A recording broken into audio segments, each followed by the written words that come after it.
This little red seed is beautiful enough to wear as jewelry. People have, and inside that glossy shell is enough poison to kill a grown adult. And believe it or not, that seed is one of the smaller threats in this room. Before these 8 minutes are over, you'll meet a flower so toxic that women once dripped it into their eyes to look more beautiful. A plant that became one of the most important heart medicines in history through the very same chemistry that can disrupt a heartbeat.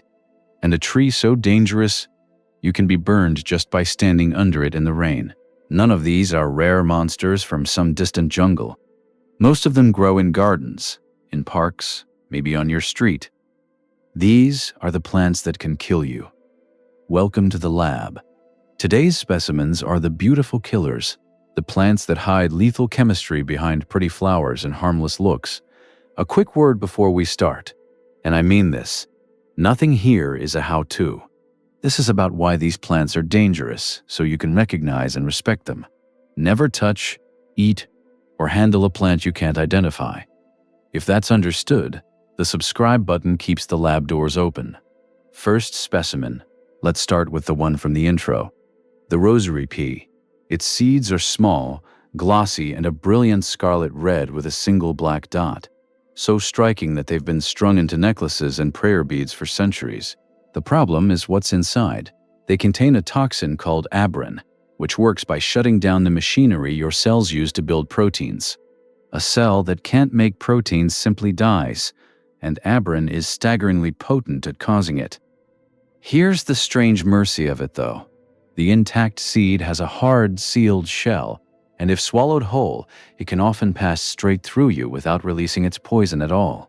The danger comes when the seed is broken, scratched, or chewed, which is exactly what happens when someone drills a hole through one to thread it onto a necklace.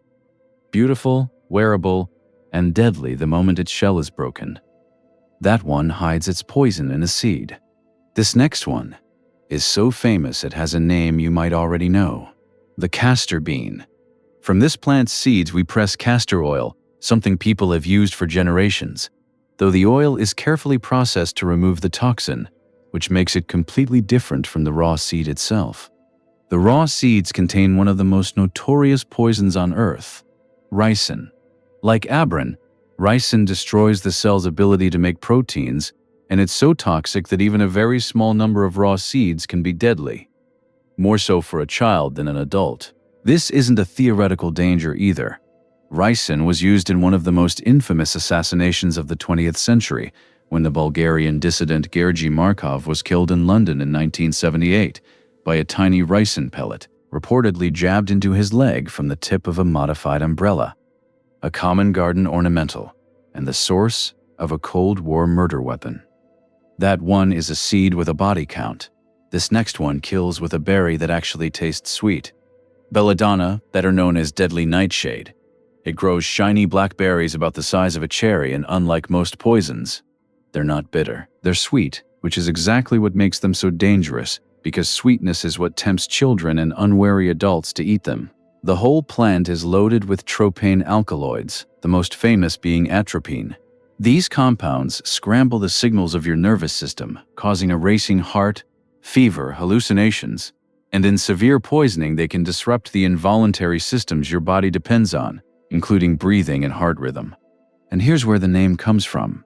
In Renaissance Italy, women used drops of this plant to dilate their pupils, because large dark eyes were considered beautiful. Belladonna literally means beautiful woman, a flower named for vanity that can stop your heart.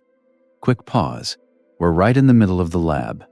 So tell me in the comments, which of these are you most surprised to learn is this dangerous?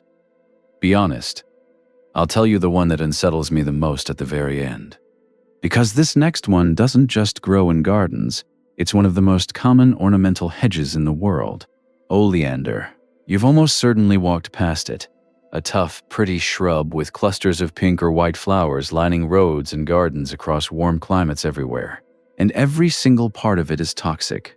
Oleander is packed with cardiac glycosides, compounds that interfere directly with the electrical rhythm of your heart. In tiny, carefully measured medical doses, chemicals like these can treat a failing heart, but straight from the plant, they can throw the heartbeat into chaos and stop it. The toxins are so persistent that they remain dangerous in dried leaves and even in the smoke if the plant is burned. One of the most popular decorative plants on the planet and one of the most quietly lethal. That one is everywhere. This next one has been a tool for murder since ancient times. Aconite, also called monkshood or wolfsbane, named for the hood-shaped flowers that crown its tall purple spikes. It's a striking garden plant, but it carries one of the oldest documented plant poisons in human history, an alkaloid called aconitine. The ancient Greeks and Romans knew it. It threads through centuries of legend as a weapon and a tool of assassination. Aconitine attacks the nerves directly, causing numbness, tingling, paralysis, and dangerous disturbances of the heart rhythm. The highest concentrations sit in the roots, and the poison is potent enough that handling the plant carelessly, especially with broken skin, has been enough to cause symptoms. A beautiful spire of a flower, with a history written in poisonings. That one comes from old world legend. This next one comes with a warning that sounds almost too strange to be true. The angel's trumpet. It's a spectacular plant, with huge drooping trumpet-shaped flowers that release a sweet perfume into the evening air.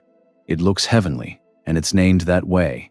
But it belongs to the same family as belladonna, and it's loaded with the same kind of tropane alkaloids, including scopolamine and atropine. Eating any part of this plant can cause terrifying hallucinations, delirium, a racing heart, and death. Its effects can be so intense and disorienting that people may lose touch with reality and have little memory of what happened afterward. A flower that looks like it belongs to angels, with effects that belong to nightmares. Now, the two I promised you at the start. First, the healer that kills, the foxglove. It's a classic cottage garden beauty, tall stalks lined with bell-shaped flowers in purple, pink, and white, and it has one of the most remarkable double lives in all of botany. Foxglove contains cardiac glycosides, including the compound we know as digoxin. And back in 1785, an English physician named William Withering discovered that in tiny, precise doses, an extract of this plant could treat failing, fluttering hearts. It became one of the most important heart medicines ever found, and derivatives of it are still used today. But that gift is also the danger. The plant doesn't measure doses. Eating the leaves, or brewing them into a tea, means swallowing an unregulated dose of a powerful heart drug, which can slow the heartbeat, throw it out of rhythm, and stop it entirely. The line between medicine and poison here is razor thin. The same plant that has saved countless lives can take one just as easily. Which brings us to the final specimen, the one the record books call the most dangerous tree in the world, the Manchineel. It grows on tropical beaches around the Caribbean and the Americas, and it produces small green fruits that look like little apples. The Spanish gave it a name that says everything, manzanilla de la muerte, the little apple of death. Eating the fruit can be fatal, but the truly remarkable thing about this tree is that you don't even have to touch the fruit to be hurt.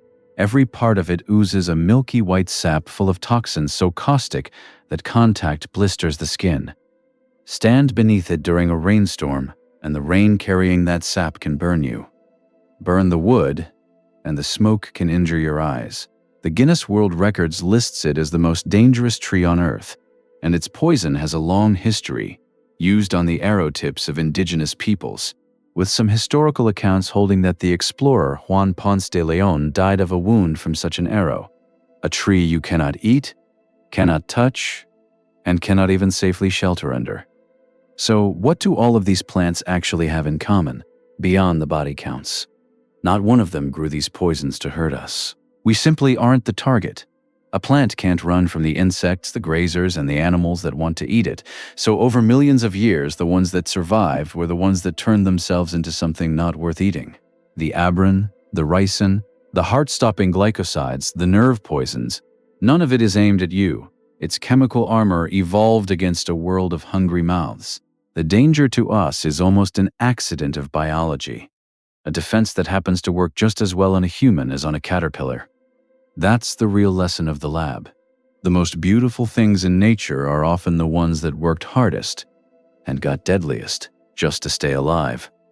Oh, And the one that unsettles me the most, the Manchineel.